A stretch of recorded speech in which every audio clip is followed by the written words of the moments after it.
If you're listening on podcast, be sure to tune in to our YouTube channel on YouTube at Wild and Weird WV. Welcome to Wild and Weird Radio, a Wild and Weird West Virginia podcast.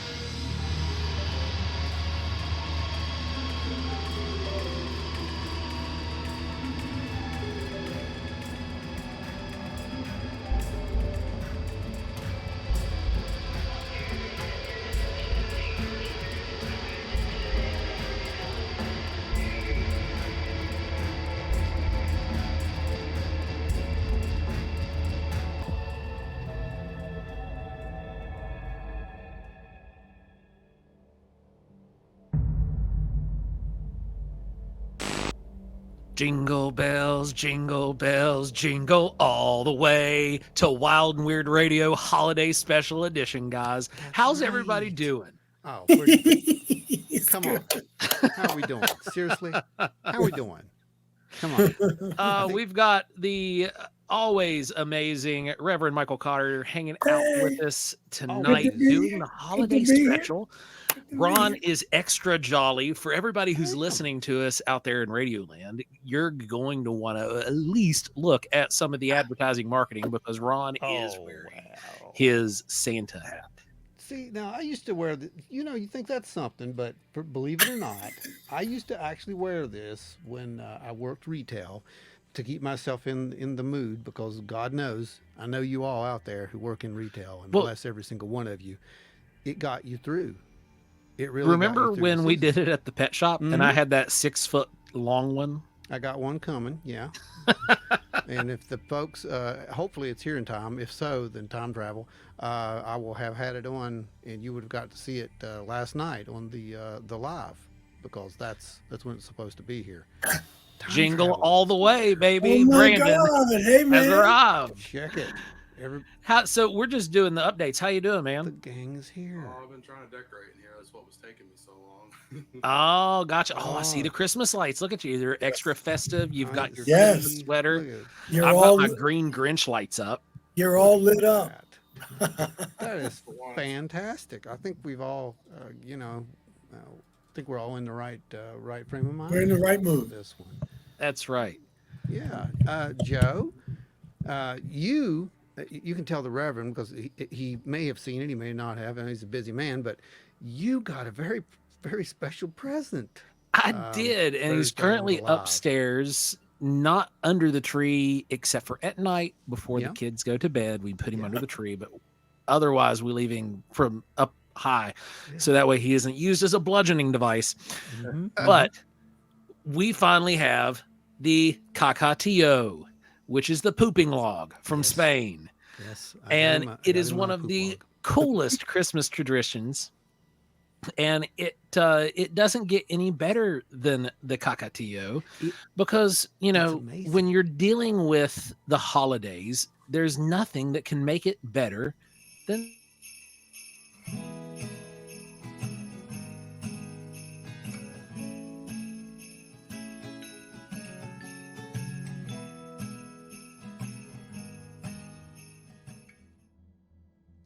and that is the cacatillo. That can make it better. That's the pooping log. Yeah. Yes. So what you do is you make it, you feed this log all the way up to Christmas. And then the kids go outside or to another room, and you move this log out and you replace it with a much larger, fatter log. And you put a blanket over the backside, and you put a ton of candy underneath the blanket. And then the kids beat the log with a stick, and they're singing a song, saying, "Give us sweet treats, so we'll be less fierce. Give us sweet treats, and we'll stop beating you, log." Then you pull away the blanket, and the log has given you all kinds of sweet treats because you festively thrashed it. Yes, I love it. I love it. Humans are amazing. Yes, we are.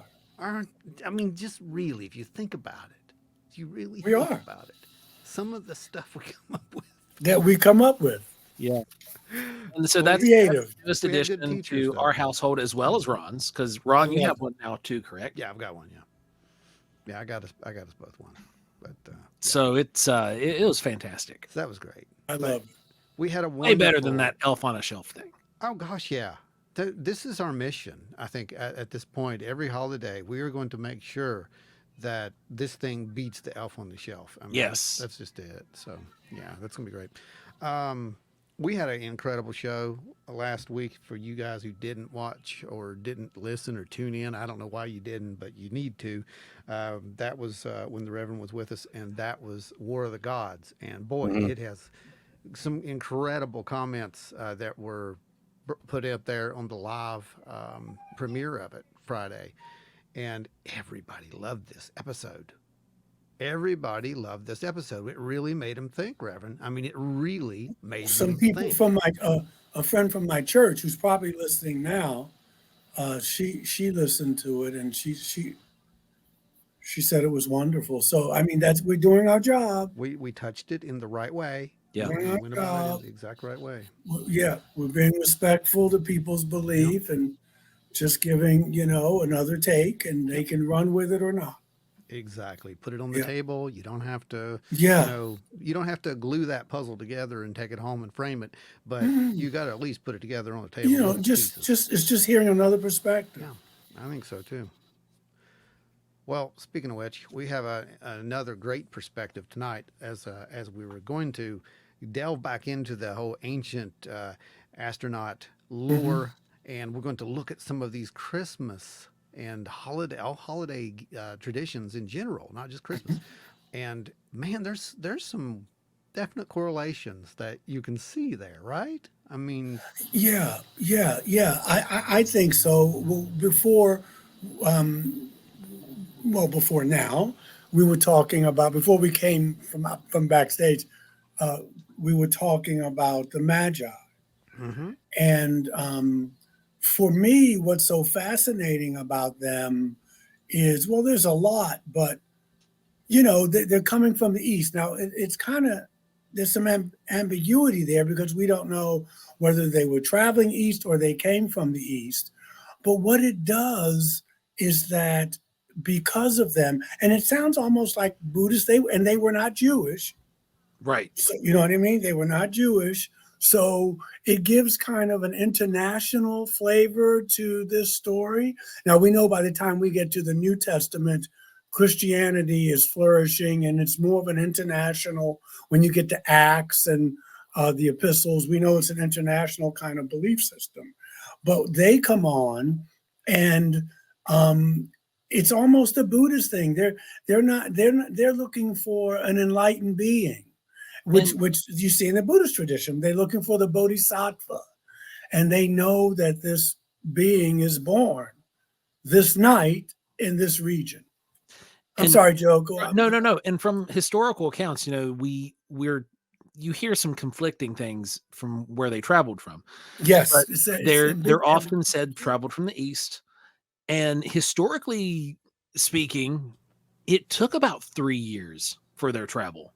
Right. From the time they began following the star, from the time they began following that light in the sky, it took 3 years, roughly, to reach their destination. Yeah, that's a little ways. That's a trip.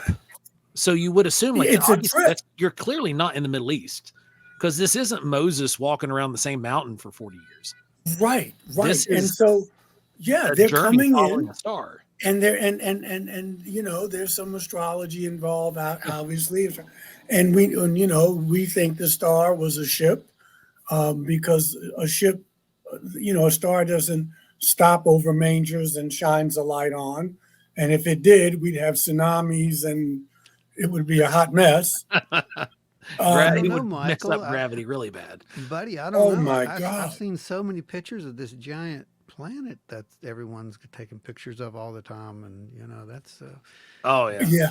Yeah. I think this was a ship. oh yeah. And then you have the angels singing, or at least what they said were singing. So here you have, it's the stage is set, and for this child, and for what his mission was, what his parents had to go through. You have these beings come and talk to Elizabeth, Miriam, Mary's cousin, John the Baptist's mother, and then we have I think it's Gabriel who's all in the Quran, but he comes to talk to Mary. So they have these beings. I mean, they call them angels, angelos in Greek, Malik. But the thing about angels is they tell you what they do, but they don't tell you what they look like or where they come from. Right. And here is that story. And all through the Old Testament, we're having all these, the angel comes to Samson, the angel comes to Sarah and Abraham, and they're just coming with these. It's a book of many things, but it's a book of our ancestors interacting with these beings. Yeah, and oftentimes they don't care about walls. No, in today's terms, they're unfazed by any structure that you surround yourself with. No. Non-human intelligence, or as we hear in the abduction lore, visitors, because they can straight through walls and straight through materials. Yeah. So, yes. And so, and the ancestors of these folks have been living with them through all these thousands of years. When you pick up, these beings on Earth, we call it an invasion today. Colonization. Some of these beings all of them are warlike because they're always fighting with each other. And some of them are fighting with each other and are kinder to humans. And some of them are warlike and they're not so kind to humans. So this is the world that our ancestors lived in. And this is the world that this baby is born into. A far cry from where we are now, where everything is repressed and don't talk about it. Yeah. Even though that was going on back then. That's how we got the Hebrew Bible the way we got it, with Hezekiah and Josiah taking out all the references to these star people. Because we talked about last time that we want a monotheistic religion. We want one king, one temple in Jerusalem, one high priest. So we see where this is the table is set now. And so this being, this child is already, now that we know, is special, is being watched over. This is an event, much like it was, with Buddha and Lao Tzu and all these other figures of history. There's all this lore around them. But we live in this part of the world, so this is what Western culture is focusing on, this season of Advent and then Christmas and thereafter. But you can see where this is not only a UFO story, but it's there. It's right there in the text. We're not making it up, And so for those listening, don't want to, violate anybody's belief system. That's not what I'm trying to do. Certainly not what we're trying to do. But we are saying that if you go back and look at this story and do some research around some other stories, you can see that, wait a minute now, what's going on here? What's really going on here? And here we are. Yeah, I think it illustrates it better than just about anything. And I always told Joe, like years ago, it's like, a lot of people think, oh, you're into the whole ancient astronaut thing. You don't believe in God. I'm like, oh, well, no, on the contrary. That's not it at all. That's not true at all. That's not true. They're not mutually exclusive. Exactly. Right. That's exactly right. And a lot of people, they just get that in their head and they want to think, oh, you must be an atheist. Well, absolutely not. No, if anything, this helps me to believe. Far from it. The thing is, though, is that for people like us who believe in a populated universe, if we're willing to concede, and we are, for the gentlemen here, that we're not alone, it forces you to have to think about what that word God really means. What does that energy really mean? Yep. And you have to find it out for yourself as opposed to someone telling you what it is. And I think we'll get into that a little more as the hour or so goes on, because I want to, later in the show, if we go there, I want to say that I'm not sure Jesus is worshiping Yahweh. I'm not sure that Jesus is talking about the same God of the Old Testament.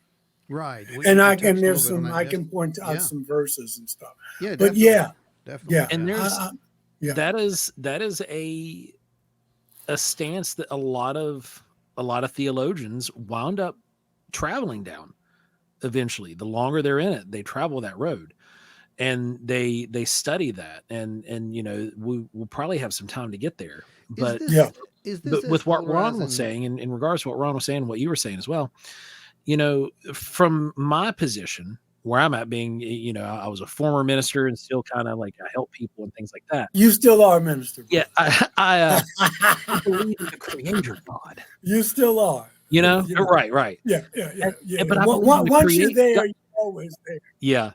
You're But a I believe in Ronin. the Creator God, Yeah, right? you're always there. God, the Creator. All things are creation, and that populated universe is not outside of creation. It's a sandbox. You know what I mean? No, It had no, to it's be not. created. It had to be generated somehow. And mathematicians and all these different, astrophysicists and all that, they say that there's no way that this just kind of happened. Mhm. Whether you're looking at it from a simulation theory, someone had to create the simulation. If you're looking at it from a position of just this catastrophic Big Bang accident, how did the Big Bang happen itself? Because I can get on board with the Big Bang. I'm not against that. Someone dropped the beaker. Someone ignited the bang, and Didn't then start for no reason. right. Someone Right. drops a beaker. Whoops. And Oops. when you turn on a light, when you flip a light switch, that light, when it comes on, it makes a sound. Mhm. You make that on a universal scale, it probably sounds like a bang. And when someone says, "Let there be light," burn, turn that light on a universal scale, you're gonna get a big noise. But Yeah. anyway, getting off that, it's not, like you said, it's not mutually exclusive. No, it's not. You know? It's not. It's not. And I'm going to be honest with you guys. What I'm saying to you guys now, I this is something I've been just really opening up to the last maybe 2 years, but really more intensely the last 18 months. And in my books, I wasn't the only one, but we talked about that we're not alone. Mm-hmm. And then people started writing. I mean, I didn't begin. I was Barry Downing, obviously, Brother Eric Van Donigan, and we can go on and on and on. What I've been doing the last 18 months and just talking about it with you guys. I mean, I may have been on one other show where I've gone into this and one other conference. So this is kind of fresh for me. Is that okay? Now we got it. We live in a populated universe, but now we have to go, well, what does that mean for us today? Right. More so now than we ever have. Yeah. It's not, now we're past that. We're not alone. And now you go back and you start looking, as we did with some of these other beings. And we looked at how Judaism was becoming monotheistic and, airbrushing out all of these other beings. So we've been trained that monotheism is the correct way to look at religious life. And we're finding out that it really wasn't at the beginning. And so, and some of these beings taught us astronomy, astrology, how to build cities, sanitation, medicine, that kind of thing. Money, introducing money, how we use time, calendars. Look how that has changed, because now you get a hierarchy. If you got a banking system, because they taught us how to use money and those kinds of things, now you got haves and have-nots. Now you got people who are running the banks and people who aren't. Do you see? Now you got people lending. Now you got people owning land. And we got that from them. Mm-hmm. And so you can see how it affects us today, because, and I'm not blaming this on them, but you can see how you can see where things are more equitable and things aren't, because they ruled and we didn't worship. our ancestors didn't worship them. Our ancestors, later we did, Yeah. but they made us as a slave race. So, we were serving them. At least the Anunnaki, the Nephilim. I think they're all the same people. Sometimes we're just using, but we were their servants. And so later on, we tried to emulate them. Tower of Babel, if you're looking at Western stuff, if you're looking at Epic of Gilgamesh, and if you're looking at the Vedas, but we were invaded and colonized. I mean, that's essentially what it is. Yeah, that's what Occupation. that's the words we Occupation. would use now. Yeah. Occupation. I That's always the said, story the Native Americans tell too, isn't it? what's that? Because it happens. Mhm. And some people use that analogy that if a race or of higher technology and intelligence, Yeah. if you run into them and they're not doing a prime directive, you're screwed. Yeah. But I don't know if that always happens, but it has been the history. People say, well, if they're so advanced, why do they do this? Well, you can ask the same thing of the Portuguese, right? You can ask the same thing of the British. You're so advanced, then why are we having slavery and taking resources and whatever? So this is a history of humanity on this planet. Yeah. And you can also And it's Empire and it's Star hard to Wars. wrap your mind around that because we're thinking, a whole different paradigm. But it all because our idea of God is now shattered. And we have to put the pieces back together, each one of us in our own way. But I like that idea because then you can say, I've experienced something with God or the force or the prime move or whatever word. And you don't need me. You don't need a priest or you don't need us to interpret it for you. You've experienced it yourself. Mm-hmm. Bingo. Exactly. And that's what religion doesn't want to understand. That's spirituality. Because we, you don't get it. I went to school, so let me tell you about it. Right. No, I went to school and I'm glad I did, and I can articulate stuff and what have you. Sometimes the education gets in the way. Yeah. You get so educated that you just screwed your head up. Yeah. Mm-hmm. Yeah. But you can so you experience it one-on-one. You don't need a priest. You don't need a minister. We can be guideposts, but you don't need that. I think, and the people who've done that through history, the Buddhas, the Jesuses, the Joan of Arcs, they were ahead of their time and they got in big trouble, but now we can learn from them. And have our own experience. So you can say, I don't believe in God, the force, the prime mover, whatever. I know. Yeah. I know why, because I experienced it. Yep. Yeah. And the more you can explain it, the better off it is. Because any God you can explain is not a God. It's true. That's true. Yeah. If you No can one's gonna explain argue it, with then that. you know what I mean? Because the finite can never comprehend the infinite. That's right. Maybe when we get out of these bodies, but while we're in the bodies, it's mind blowing. Yeah, and that was limited. something that I used to teach a lot of, which was that the finite cannot comprehend the infinite. You can't. The natural cannot comprehend the supernatural. Yeah, and the at least divine. not for long periods of time. Right. You can have a eureka moment. You'll You have that could be- revelatory moment. and Yeah, then you it's- can be it's- jogging. you're- You could be doing the Kama Sutra. Yeah. You could be meditating. You know the tantric thing. They get into that oneness, and you can have one of those moments like, but you can't sustain it. But it's like a lightning flash. Right. have It's But once you one- have it, that you never go brilliant back. flash, and then it's over. You can't And, go but, back. and you never go back. And You the art. can't go back to the old way because you've seen the new way. Yeah. It's not only that, it's that you've heard it said multiple times that, what is it that they like to say that the visitors look at us as something like containers or vessels, something like that. If you think about it, Some of them say that. I know, I don't really buy it, but if you really think about it though, that, we're kind of like that. We have a soul, that kind of sets us apart. The soul is energy. It is who we are, or who we will be, and who we have been, so to speak. never created, never destroyed. It's transfer of energy. But my whole thing is, if you look at these terminologies and we just set these things in certain ways, man,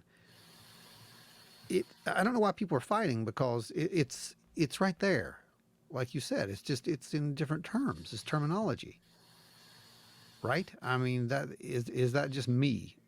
Is it? No, Could it I be don't that think it's simple? just you. I don't mind the vessel analogy, because it reminds us that we're more than our bodies. That when Yeah. when we let go of these vessels, we still exist. As you said, you quoted Einstein, right? Energy cannot be Yep. created or destroyed, just transformed.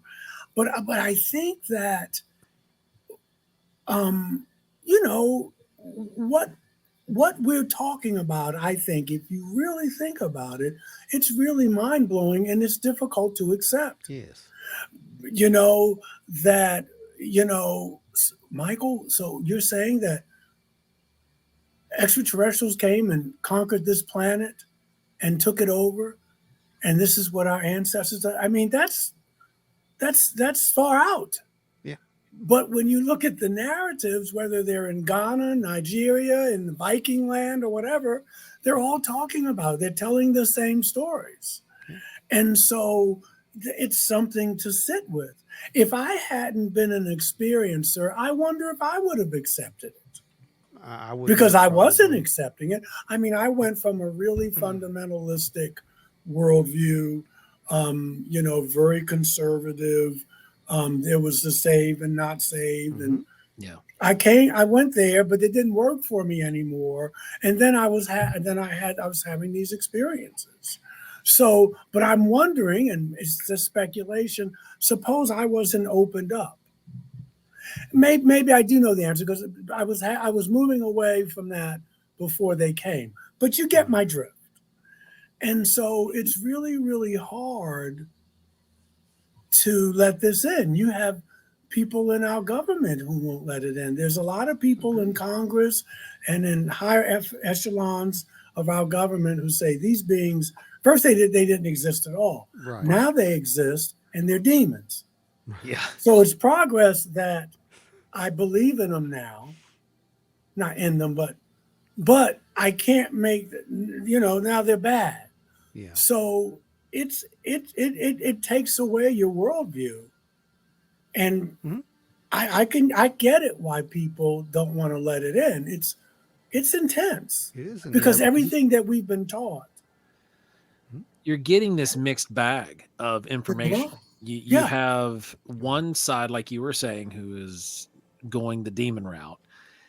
You have another group saying non-human intelligence. They're not putting any qualifiers towards good or bad. Mm-hmm. And then you have the group that are still in all-out denial. Yeah. Yeah. I think the non-human intelligent ones are probably playing the safe card. That's probably where you should be, honestly. If you're not going to, go the other way, because some of these people are they're damaging the whole thing. Yeah. My whole thing is that, like Michael's is kind of painting this picture of here.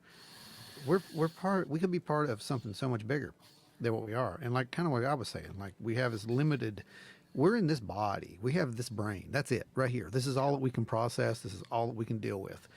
If I have a computer, which I do, and I make that computer do a lot of things, and if I overtax that computer, what's it do? Shuts down, restarts itself. That's what it does, because it can't do anymore. Which he also does more often than not. Not anymore. But you forget, Not Ron, you have your heart. That's right. And that's what makes the difference. That's true. That's what makes the difference. And that's why we got all this stuff, this anxiety about AI, which I get. But we still have what makes us human is the heart. And once you forget that, then the gig is up. No, it's true. That's absolutely But true. that's another topic for another time. And so here we are, it's Christmas time. And, there's this child who, for some folk, is a savior. For some folks, is a way shower, an example of how to live a committed life. For some people, he really doesn't exist. He's a myth. But we all have to deal with those teachings. And,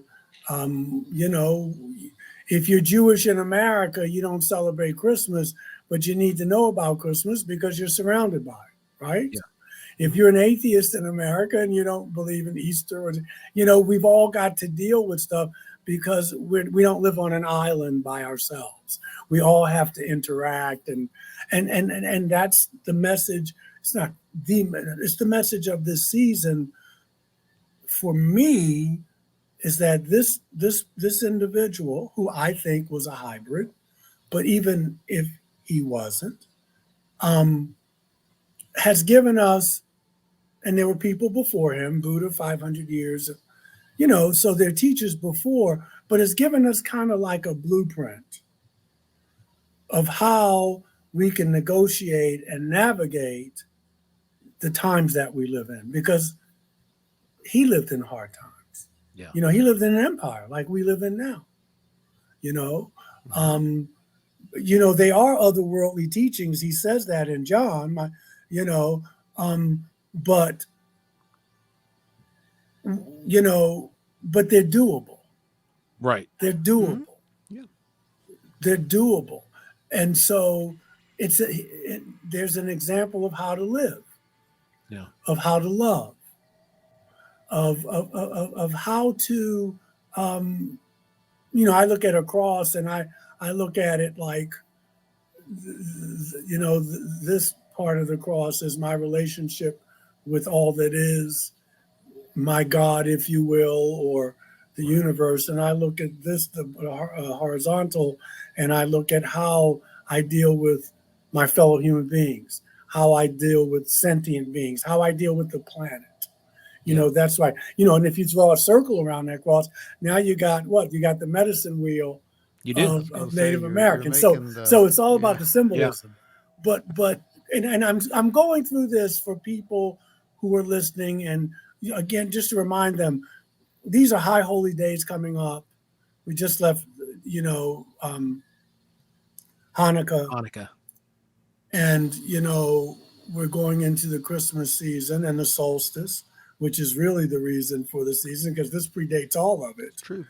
But, I just want to reiterate to folks that not trying to denigrate or disrespect your belief system, but just to know that there's another way to look at this story that's just as valid. And a lot of theologians and stuff will agree, but they can't come out and say it because they will lose their jobs. Right. And part of the reason, why we have this conversation exclusively with you is because the respect that we're all able to put towards these topics. Yes. We're able to package it in a way that is respectful for everybody who's listening to this. It's not a forceful, it's, hey, just look at this. Here's some ideas. Yeah. It doesn't and we don't have this conversation with anybody else. You are the person that we have these conversations with. Yeah. And it's difficult. That's it. but it doesn't take away from Jesus's mission. It certainly doesn't take away from the sacrifice that was made, and it cost him his life. Yeah. Yes. Rome played hardball, and but we see that there's more to the story than that. Right. But we also see that each and every one of us has the capacity and the potentiality to do the things he did. Well, he said we could. Right. You did. And so, and that doesn't, and whether he was part extraterrestrial or all extraterrestrial or all human or whatever you want, it doesn't take away from the story at all. If anything, to me, it enhances it. Agreed. It enhances the story. Yeah. That he's telling us about Abba, his father, and sharing that with us. very different sensibility than Yahweh.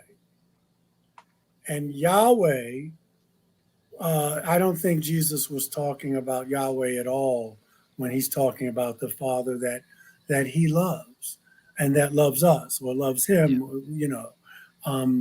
And I think that's the beauty of the story.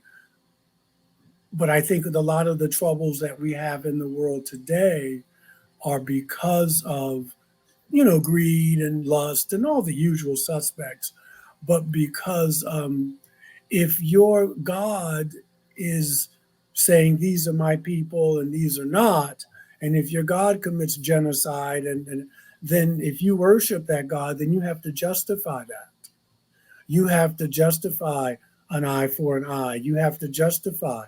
And Yahweh does some things, and I can give you chapters to look at.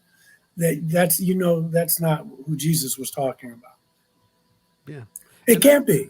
This is not as polarizing as it used to be, right, guys? I mean, that's It's not like I'd said earlier. You know, there was a lot of theologians who look at this and they're taking these deeper looks into, you know, the various names that were used in the Old Testament, you Right, know, the translations. the translations with, you know, Jehovah, Yahweh, Yep, Elohim, Elohim, El and Shaddai, yeah, yeah. right. And when you, especially when you start getting into Jehovah, because you have Jehovah, and then each qualifier afterwards is like a personality trait, like Jehovah Rapha, Jehovah Nisi, Jehovah Shalom, and so they're looking at these various aspects, and it's become less taboo for Yes, people that's a and great theologians and way. people of faith to look at these things That's a great and way to put it. objectively say, is this, like, we understand this is part of Judaism, we understand that this is that's where it all came from, but they're looking at it more compartmentalized than they have in the past, where they lumped it all together. There's more dissection that occurs. Right, and remembering that the Hebrew, that Genesis is just the story of the Gilgamesh told over again, Yeah. and so it's even Mesopotamian stuff, yeah, and so if you look at it that way, because it is all about the translations, and I was listening today. The Bibles that they sell to families are different than the Bibles that they sell to scholars. oh yeah. And so the translations are different on purpose. Yeah. And so, for instance, you will see things that should be plural that are not. The best Bible for those listening, or interlinear Bibles, the New Jerusalem Study Bible, I'm going to get one. Because what they do is they're very transparent about what they don't know, and they'll have a footnote that says this is translated, you know, plural, or this is translated as, and then you can start seeing, Yeah. you know, where this could be a sky. They're talking about sky people or what have you. It's called the New Jerusalem Study Bible Edition. They're not the only ones, but they're the best, I think.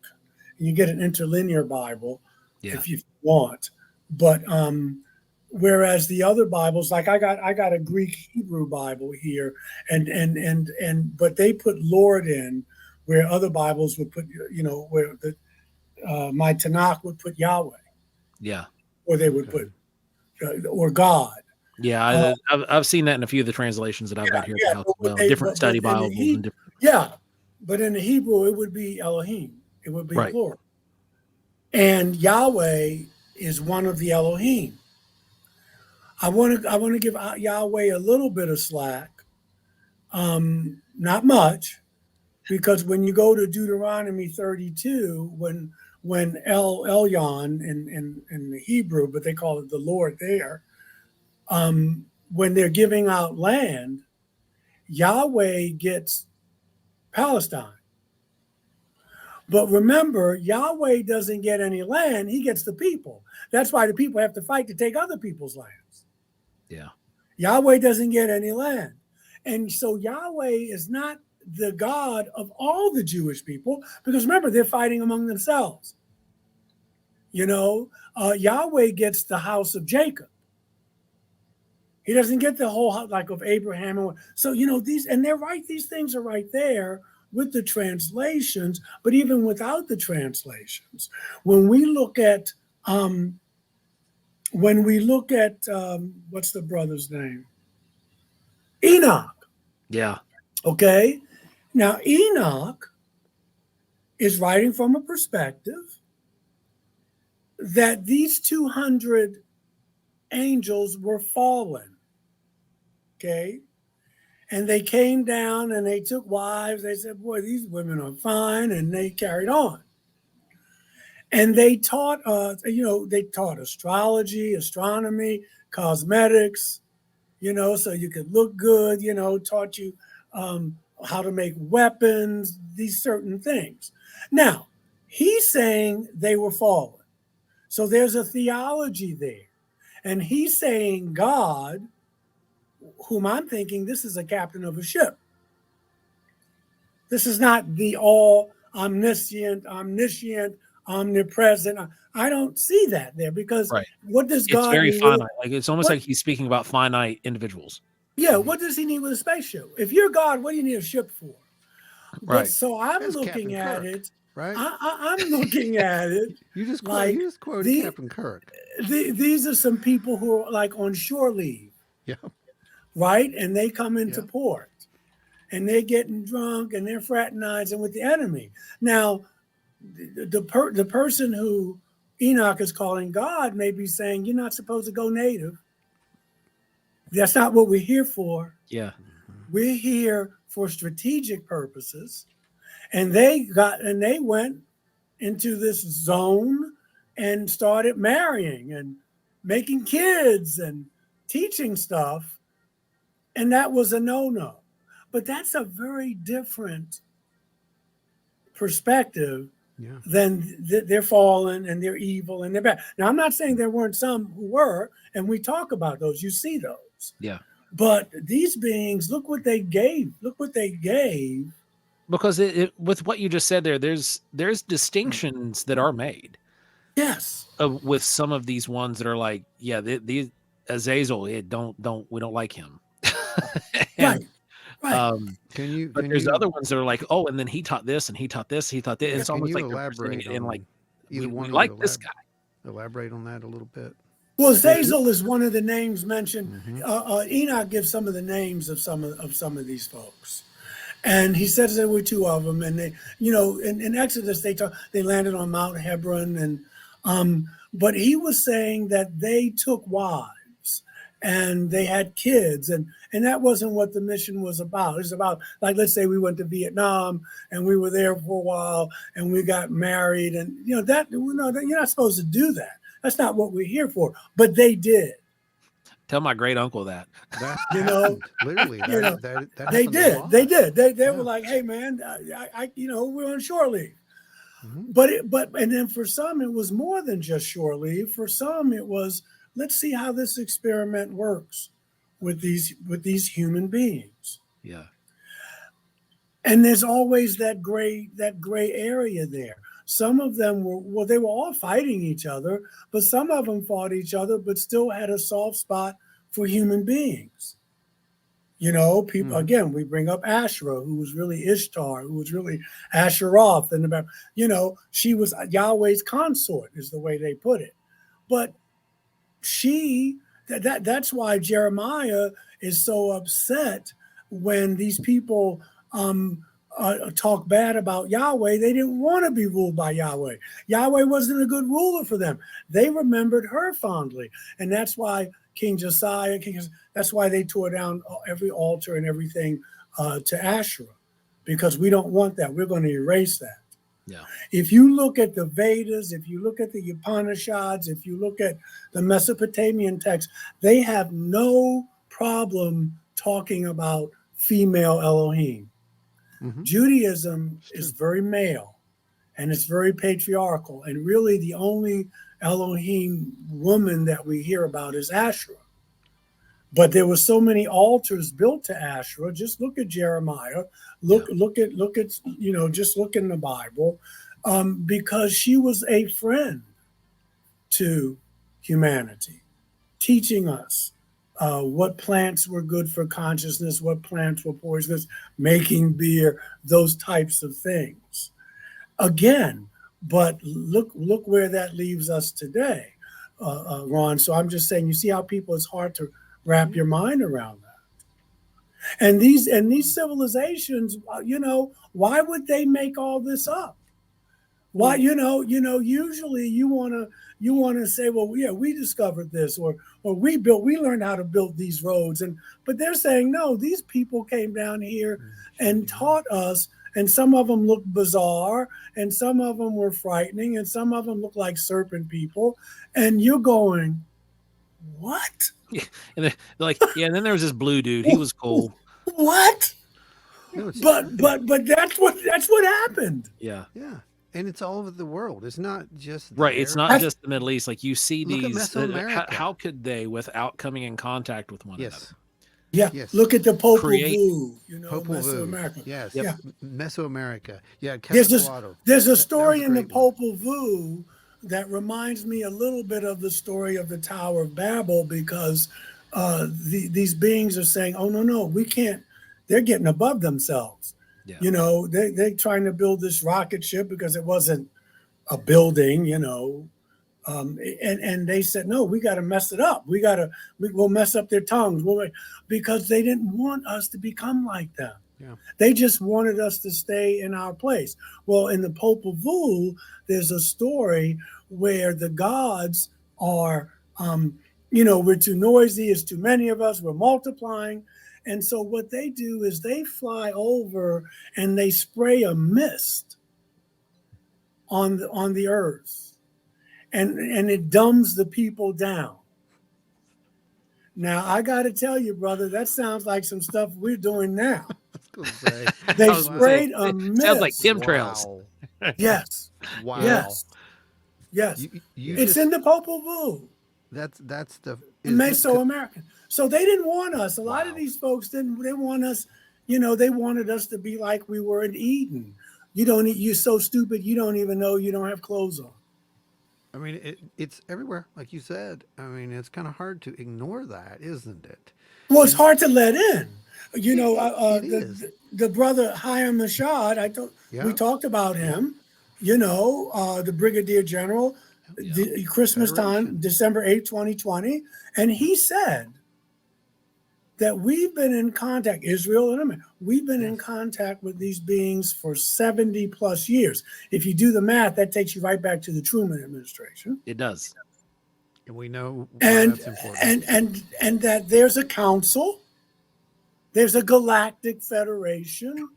I mean, this is in the public domain. You can look at, and he said that there's some extraterrestrials who don't want us that they don't want disclosure yet, not because we're just not ready, maybe spiritually, but we don't know about space. We don't know, when we become a spacefaring civilization and make a mess, and that there is collaboration, that there is a trading of technology.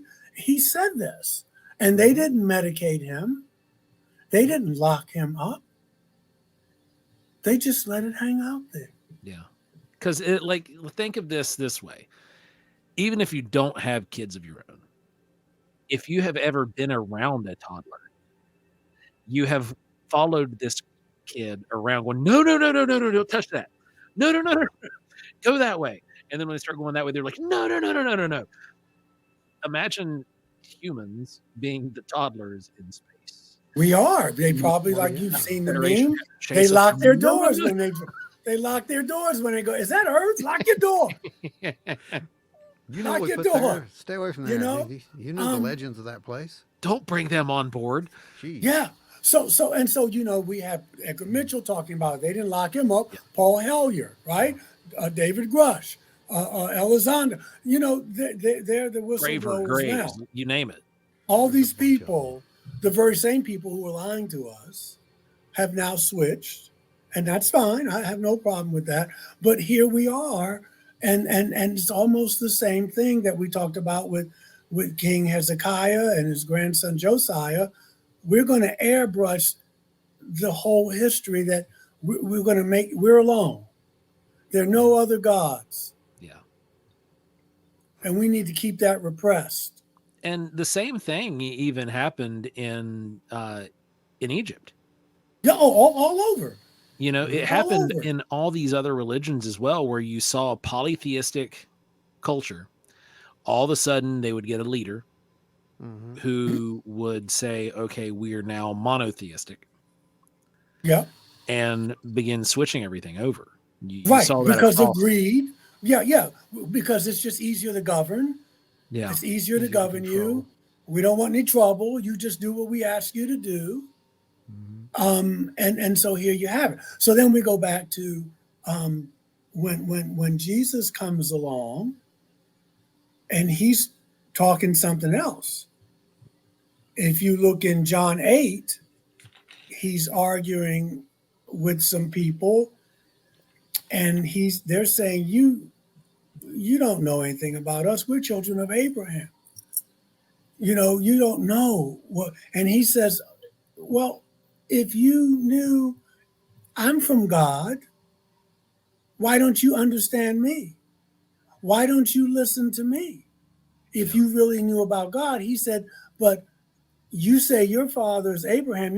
He says your father was a liar from the beginning. It's right there. Yeah. John 8. And they worship Yahweh. Well, I mean, you got to look at it. Okay, so he's not talking about Yahweh. If Yahweh was his father, he wouldn't be talking about that. Hold on. Where are we? John 8. It starts at 31, verse 31. So he's constantly arguing with them. Yeah. He's constantly arguing, and you know, he says this I don't know how many times, but he says, Moses said this, but I say this. Right. So he's saying he's distancing himself from that. He's distancing himself from the Yahweh way. When you get to Acts 15, that's when they really distance themselves, that you don't have to be Jewish, you don't have to be circumcised, you have to follow. So, and that was the whole big thing in Acts 15. What do we do with Yahweh's traditions? But he's distant. He's saying, I'm showing you a new way. We're going to do a new thing here. Because you know what you're referencing there in 31, you know, it said, you know, like you were saying, it starts there in 31. Yeah. And then in you know, they say we're Abraham's descendants. We've never been slaves to anyone. How can you say we've been set free? And Jesus said, well, I say to you, everyone who sins is a slave to sin. Now, a slave has no permanent place in the family, but a son belongs to it forever. So if the son sets you free, then you will be free. And I know that you're Abraham's descendants, yet you are looking for a way to kill me because you have no room for my word. Right. I'm telling you what I have seen in the Father's presence, and you are doing what you have heard from your father. This is while he's, you know, in bondage. He's talking about two different. Yeah, you're talking about, you say your father. I'm telling you about my father. So he's distancing himself. Yeah. From Yahweh. Because 39, he says, they say Abraham is our father, is what they answered. Because he's saying what you've heard from your father and what I've experienced in the presence of my father. And then he responds back, if you were Abraham's children, then you would do what Abraham did. As it is, you're looking for a way to kill me, a man who has told you the truth that I had heard from God. Abraham did no such things. You are doing the works of your own father. Right, but Abraham was a Yahwist. He showed himself to Abraham. Right. Yeah. So that's my point. That he's saying, I'm distancing. You know, he's not calling him by name, but he's saying, I'm showing you a new way. If you go to Numbers, go to Numbers 21. Yeah. Yahweh is angry at the people for complaining. And so they're saying, look, we're wandering around 40 years. You're giving us this manna. That's not even a Hebrew word for it. It means we don't know what it is. We're tired. They tell Moses, as Yahweh's agent, can you talk to this brother and can you get us some sustenance, some food? What does Yahweh do? He gets angry. He flips out. He does. And he sends them a stone and a serpent. Okay? And some people are bitten. And some even die. And then he makes a staff for them that is a serpent. And that's why some people say maybe he looked reptilian. In the meantime, remember, he didn't want you to have any graven images, right? In the Ten Commandments. Right. So all of a sudden, look at this. And if you look at this, I'll be healed. Okay. So they asked for food. He gave them a stone. So when you go to the gospel story, Jesus says, what kind of father, if their children asked them for bread, would give them a stone? Who's he talking about? He knows the scriptures. He's talking about Yahweh. So he's not worshiping Yahweh. But we've been told for over 2,000 years that Yahweh's God. All the people fighting in the Middle East right now, guess who they worship? And that Jesus is worshiping Yahweh. That's what we've been told. And this is the state of humanity right now. Yeah. Literally, this is why we are where we are right now. You're right. I mean, I'm absolutely not going to say, oh, well, no, this doesn't sound right, because it does. It sounds 100%. Well, you can go read it. If it may not sound it's right there. But you can go read it. Not only that, it's in multiple books. It's not just in one. Yeah. Like you've literally, it's there. You just have to go look. And, like I told you, after I had some of my experiences there, I walked away because it was a lot to comprehend on a belief system. And it takes a while to settle that out in your head. And then you continually learn, But you're right. I mean, we have been essentially manipulated. You had said, Joe, creation, creator. There's still room for all that. There is. But the thing is, someone came along at some point and played that role. That's what it seems like. What do you mean? What role are you talking about, Ron? Well, they played the role of creator. Well, yeah. But Now, they didn't tell. Yeah, they didn't tell them, hey, right. But even but we give our power away. What is it? It's in Acts. Who is it? It's Paul and someone else. Was it Peter? Anyway, they come in and the people bow down to them and they say, get up. Don't do that. We're men just like you. Yeah. There's another, no, that was Peter and Paul. I know it was Paul. But there's another incident where there's an angel says, don't do that. It may be even at the resurrection, but don't get up, pull yourself together. Yeah. Just do what I asked you to do. Do what I asked you to do. They don't have time. And when one of them comes to at the resurrection and Mary's talking to this angel and Mary reaches out to touch him, I think it's in John, and he said, don't touch me. Don't touch me. Go to where I asked you to go. They don't have time to get into all that. I'm giving you my message. I'm an envoy. But when you come to carve up a planet, you're not going to tell them that because that's what you want. Exactly.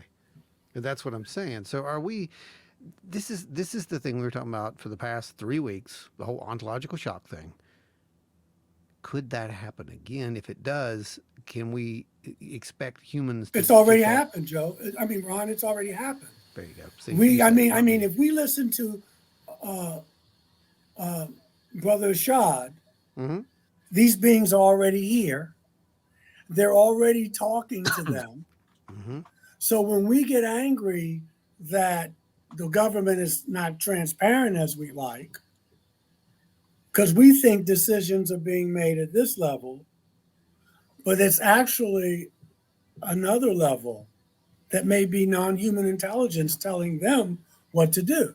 Yes. I mean, if they're saying, look, we're sitting there talking to these people for 75 years, then you've already been invaded. Yeah. Well, it's an occupation. That's what I kept telling people for for a long time. I was like, you can't invade a place that you already occupy. And it kind of seems to me that the occupation happened ages ago. I mean, we are the byproduct of that occupation. Yeah. Well, the whole planet is. Yeah. That's because what I mean. you got the Indian folk. They're just a little more open about it. And the East Indians, they talk about the flying machines and their kings flying around in the Vimanas.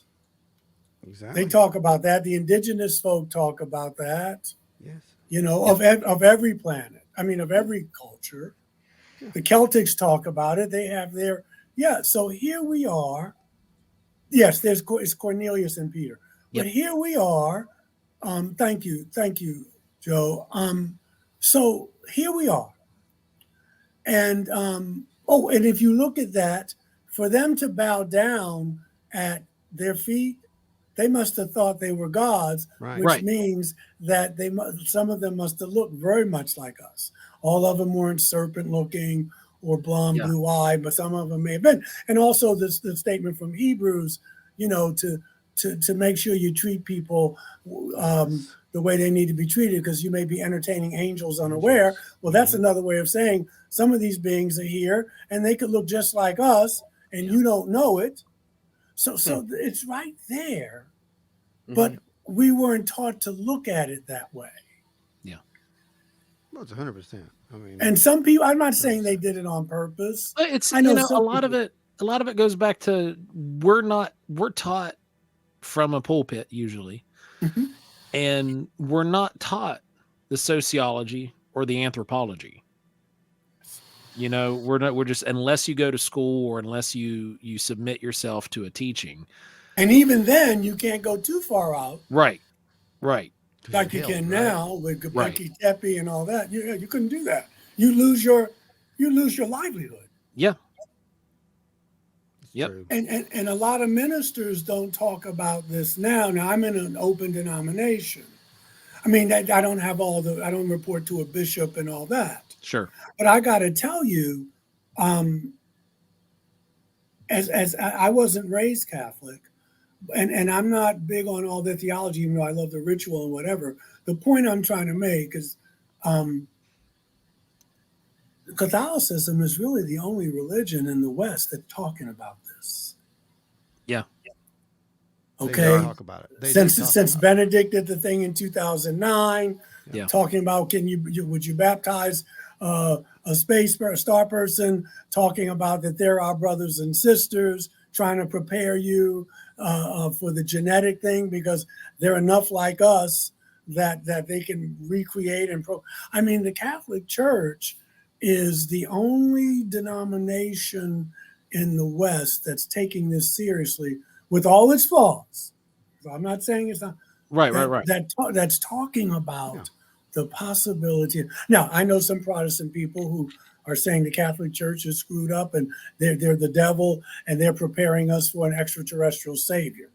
And that's a no-no. Okay, you can look at it that way, but I think that they know some things we don't, and they're just trying to get us on board. But even they're saying it doesn't take away your Christianity. It doesn't have to take away your faith. You can put that into your pipe and smoke it.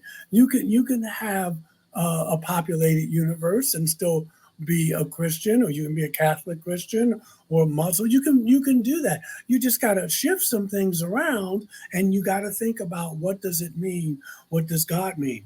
But if your God is about genocide, if we look at First Samuel chapter 15, when it talk about when Saul gets in trouble because Yahweh wants him to commit genocide. Okay, it's right there. And Samuel goes and says, you didn't do Yahweh's will.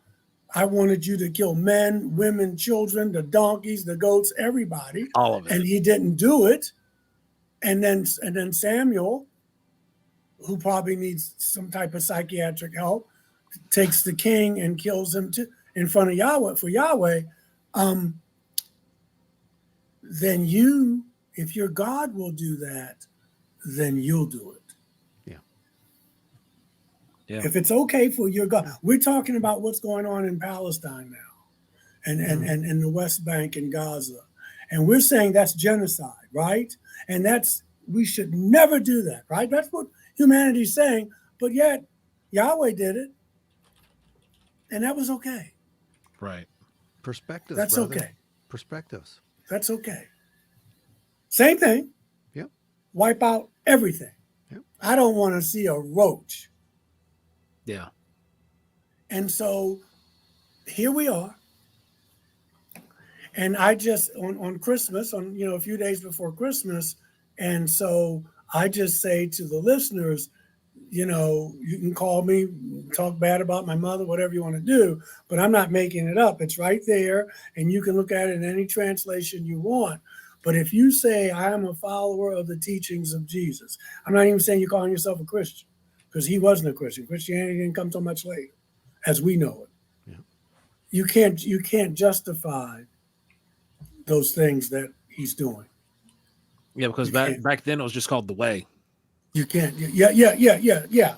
But Yep. Correct. I mean, you can't justify what Yahweh's saying. Right. Or any of them, really. Oh yeah, yeah. You can't. Essentially, you're right. I mean, You can't humanity, justify it. as I've said, has been. It seems to be caught in the middle of something. It's been going on forever, and we get played. However, I want to end on an up note, or at least talk about an up note.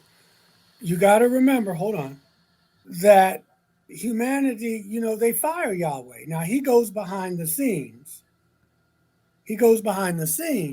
But remember, they tell Yahweh in chapter 8, the people want human rule. They say Yahweh is his prophet Samuel and his 3 sons are corrupt. And you have to ask yourself that. Now, I sound like I'm on it. Ancient Aliens. You have to ask yourself. Is it possible? Yeah. You have to ask yourself. But you have to ask yourself if Yahweh is God, why do they want a human king? Yeah. It's right there. I mean, they're saying, "Hey, man, yeah. It's something. We need somebody else." And they do fire Yahweh. Now, Yahweh's behind the scenes doing foreign policy. He's still pulling strings, but he leaves. The point is that the people came together because they said, "What's he going to do? Kill all of us?" Then he has nobody to rule. Yeah. That's the good part of the story. Now, Saul just wasn't the man for the gig. He had the depression or whatever he was suffering from. But they said, we want a human king from now on. Human king for human beings. That's what we want. Yeah. And they got it. They got it. It didn't last that long, but they got it. Right. And what they did with Solomon, see, Solomon was building all these temples to Asherah and Dagon, and what's the other brother's name? Baal. And because again, it was a multiplicity of gods who helped them. They weren't Yahweh. And so rather than say Solomon was, he just had a lot of gods, man, and a lot of money. Yeah. What did they do? They say, well, it's because his wives did that. Right. It's because of his wives that he sinned. Yeah. No. He was building temples to them because they helped him. He also didn't he have some kind of ring or something as well that helped him do this stuff, allegedly, right? I don't know. I know about this ring, but I was going to say, I've heard about the rumors of the ring, and I know the legend behind the ring. But I don't know if that's right. But that may be something else. What we're talking about is that he acknowledged these other beings. Mm-hmm. But the priest and stuff, they said, no, you can't do that. So rather than, they blamed the women. They said, well, if he wasn't married to these other, the women made him worship these other gods. But no, he did it. Well, yeah. He did it. I'm suspecting he had a lot of help. So, I mean, Think when about when it. you look at some of the stuff objectively and you start to dissect it and study, this is where you come to. But then back around to the Christmas story, and you got this enlightened, elevated child that's born. Well, it's hope, That right? no I matter mean, how you split it, isn't that what Star it's all Child. We about? call him the Star Child that today. Yeah. yeah, no Or, matter you how know, you what do split call it, it yeah. was the Son of God and man. That is hybridization. That's No matter that's how what a you hybrid split it, is. Yeah. because We are hybrids because Yes. we are Homo sapiens sapiens. We are the results of those reboots. yeah, We are too. yeah, And when Jesus says, "Greater works than I do, you will do," he's saying there's nothing in me that you don't have, right, except that it's only potential in you. Mm-hmm. And that's why you have to change your consciousness. yeah, Fact. You have to change your way of being. And that's what love is about. and you live this Changing your life. You consciousness. model this life after me. The same Yeah, things you yeah. saw I me can do, show you. you will do also. I'm the way. Watch me. Do what I do. Yeah, Do I what mean, I do. I don't know. I mean, that's a pretty hopeful message, in my opinion. The world's pretty. That's why they bleak. call it the gospel, brother. It's the good news. That's Yeah. what I'm saying. And But a lot. You look. You know what I used to do before church? I would turn on other ministers and listen to them, and then I turn the sound down. And I'm like, these people are in pain. They barely smile. They're supposed to be telling you what the good news is. right. But Some there's of the guys, yeah, some of the guys look like Oh, they yeah. caught themselves in their zipper, yeah, you know? And I'm like, what the? I'm like, this is supposed to be a little joy here. It's supposed to be Yeah. good news. And so, but that's what the gospel message is. And that's why I hope we can leave it there. right. Oh, You right know, there, I'm yeah. not saying we got to hang up right now. I'm just saying that, you know, No, that's let's the go message. there, That's because the that's the message of the message. season. Yes. Yeah. That I have anything that Buddha has in them. I'm a son of God. My daughter's a daughter of God. Whatever they had in them, I have in me. I just have to remember it. And I can't let the world tell me that I don't. I can't let them tell me what I need to believe. I can't let them tell me what I'm. You know, Maya Angelou wrote a book called "I Know Why the Caged Bird Sings." The teachings of Jesus. Look at Mandela when he was in prison. He said, "You got my body here, but you can't take this from me. Yeah. This is who I am." Yeah, you will get that. You hear that in the charismatic side of things a lot. Don't let them steal your joy.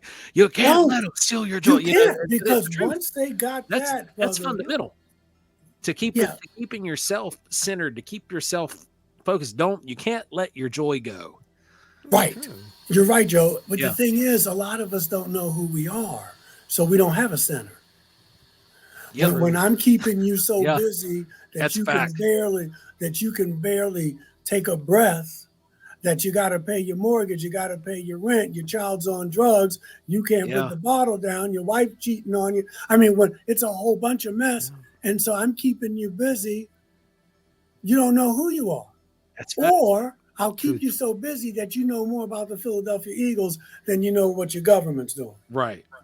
Right. And that's how I control the populace. It is. One temple, one God, one banking system. That's the hierarchy. And then y'all are down here. And it's been working ever since. But now people are waking up. Yeah. No, I think you're right. I think you're 100% right. And I think that, you know, it is, there's symbolism here, you know, Jesus, the light. There's a reason, because it's light and dark. People call it good and evil, but how it was taught to me was light and dark. Those are the terminologies that I received. Yeah. And I understand that in those terms. It is light Yeah. and dark. Yeah. And you know, you learn from both of them. Mhm. You know, darkness, when you're in your mother's womb, when you make love, you know, I'm not saying it's always in the dark, but it's the nighttime. It's the time of rest. It's the time you're in your mother's womb. You put a seed in the ground. It needs to be in the dark. You know, there's something the solstice talks about. That's what the solstice, the longest night of the year, and then we start getting light again. You need Mhm. both. You can't appreciate the darkness without the light, and you can't. So there's all that symbolism, and we just put stuff over top of it to make it worse. Yeah. That's true. But I just say to everybody who's listening, whatever your faith tradition is, I hope you enjoy this time of year. I wish you a merry everything and a happy always. Oh, absolutely. And because this is the holiday, holy day season, certainly not for everyone, but for us in Western culture. And right, this is it. The solstice is going to be next week. Was the 20th, the 21st, and then we're in Advent now, Christmas. It's just a beautiful time of year, and just don't let them take it from you. Yeah, it's the one time of year that me and you talked about this several months ago. It's like there's always something a little different around Christmas. There's like a different vibration. It is, to me. It is. Some there people is. a little more friendly. They're generous with the smile. Yes. The lights are up.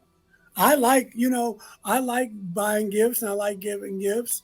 And I wasn't always like this. I was when I was a child, and then I lost it. Mm-hmm. And my ex is a Christmas freak, and my daughter was, and it's contagious. It got back to me because I was so busy into the historical Jesus, and he really wasn't born in December. And this wasn't his message. I was like, bah humbug. And Yeah, that was me, man. See? That's me. But Yeah, you figured out it And doesn't like, I matter. still have a hard time getting into it just because the Doesn't commercialization. matter. I do, but you know Yeah. what? I just Feel. go with it now. I just say, you know what? This Christmas was it's going to be a little, we went to New York for 3 days. That was the big gift. It's expensive. Yeah. And so there's a few gifts under the tree, but it's not the big deal. It never really is. But I just, I just love it that the people I run into they have the spirit. And yes, it is commercialized, but we can't control that, but we control what we do with it. Right. I mean, I don't mind buying a gift and giving it to a loved one and see their face light up. Yes, yeah, Or and I even- enjoy doing that, and Yeah. having kids has softened me towards it. Yes. More, because Yeah. now I've got a 4-year-old, and Yeah. for tomorrow, And you got those memories, man. So just take lots of- yeah. So you have those good times with it now, and you get to see that light up. You get to see the Yeah. excitement with the lights and everything. It's Yes, and you can teach him that the season is more. It's not just about this, and still enjoy it. yeah, They're not mutually exclusive. Yeah. You just don't let Madison Avenue take all your money. But you just say, I'll give Madison Avenue a little bit of money. I give to Caesar what is Caesar's, and I give to God the things that are God's. right. I think a wise rabbi said that a long time ago. Once upon a time. Yeah. Yes. Yeah. Joy. I mean, that's literally what it is. It's all joy. It doesn't matter if we got here from following a spaceship at some point or whatever Yeah. it was. Right. The message is Yes. that we live Exactly. in a pretty dark place, and by dark I don't mean a good kind of dark. I mean there are people out there who are literally trying constantly to bring us down.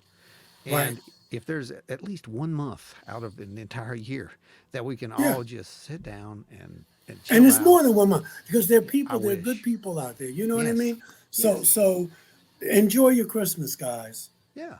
If we can do Enjoy it. for this little bit of time, what says we Enjoy can't it. do it all the time? You can do it whenever you want. Exactly.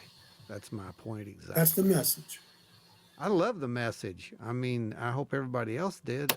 I love this. We'll find out. We'll find out when they call in. Right. We'll find out later. Yeah. Yeah. We'll find out when we walk in the parking lot and people got baseball bats waiting for us.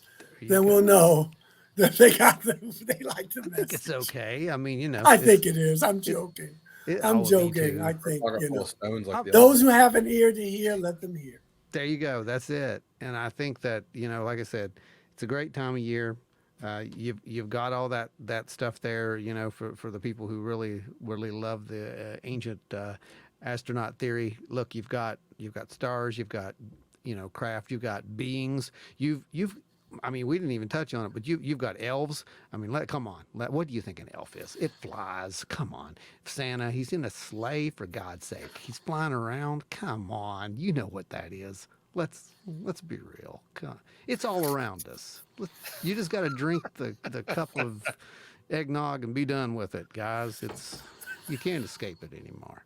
Grush or no grush. That's just how it is. Well, That's final Amen. thoughts.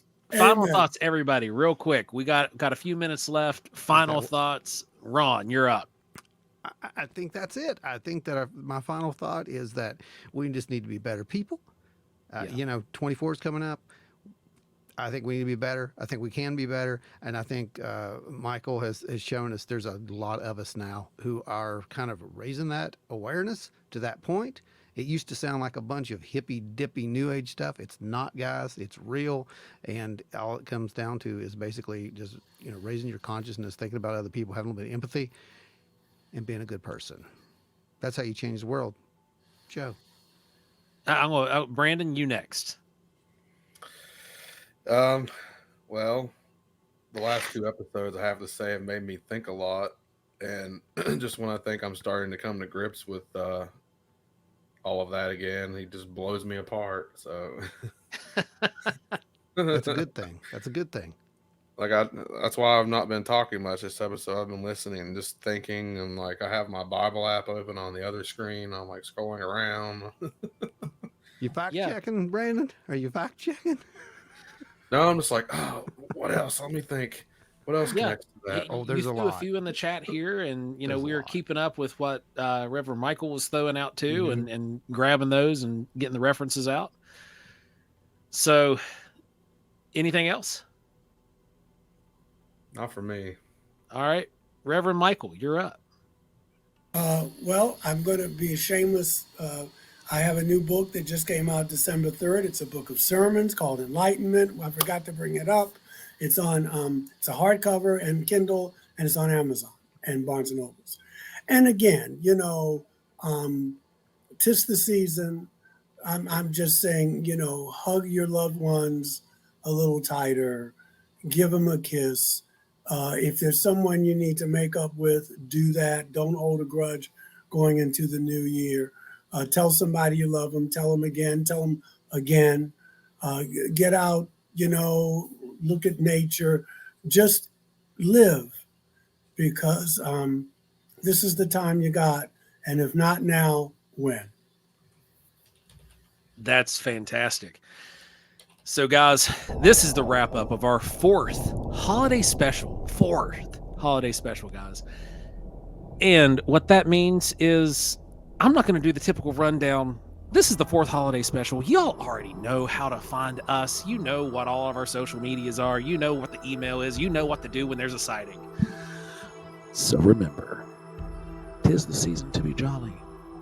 Be joyful, be happy, and be the light in the darkness. Amen. And stay wild and weird, everybody. Amen. Yes. See, you guys didn't know you were coming to church, did you? All right.